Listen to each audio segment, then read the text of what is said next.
Caught up in the religious fever of the Third Crusade, the Crusaders have just executed the Saracen garrison of Acre and are now carefully traveling south to capture the logistically vital port of Jaffa.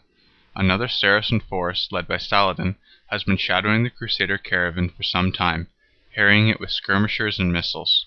So far, Richard Coeur de Lion has maintained tight discipline in his ranks, but now Saladin concentrates to ambush the Crusaders before they reach Arsuf.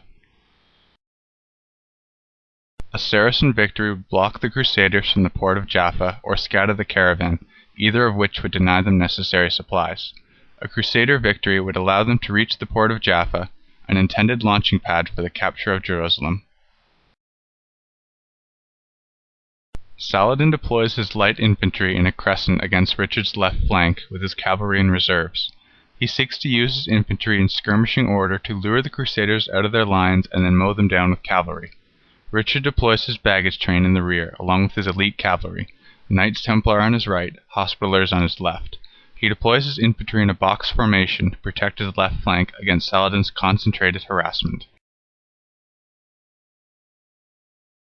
Saladin's light infantry harass the Crusader left with arrows and spears in an attempt to provoke a response. The Hospitallers call for reinforcements and a cavalry charge. Richard has anticipated Saladin's tactics and strictly ordered his knights not to charge until the trumpet sounds, despite the rain of missiles.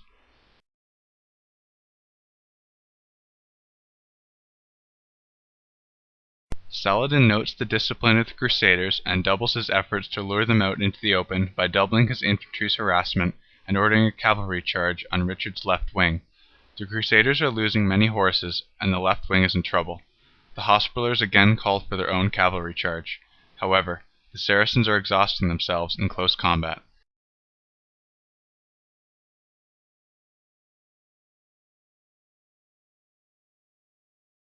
The Hospitallers can wait no longer and suddenly surge forward, piercing a hole in the center of the Saracen crescent. Saladin directs reinforcements to surround the Hospitallers, but Richard instinctively orders a second cavalry charge, this one by the Knights Templar on Saladin's left flank to avoid this scenario. Instead, it is the Saracens that are forced to fall back to avoid encirclement.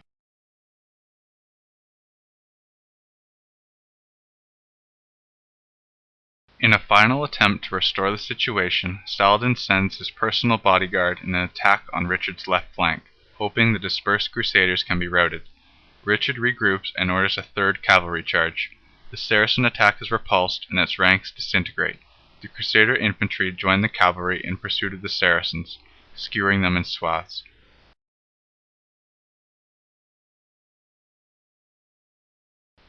The Crusaders survived the winter before marching on Jerusalem in spring of the next year.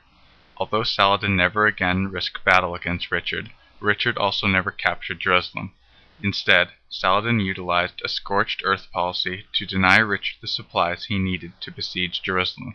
The two leaders negotiated a treaty to end the Third Crusade in 1193. This animation was created and narrated by Jonathan Webb. For more great battles, visit www.theartofbattle.com. It's like a museum, except not boring.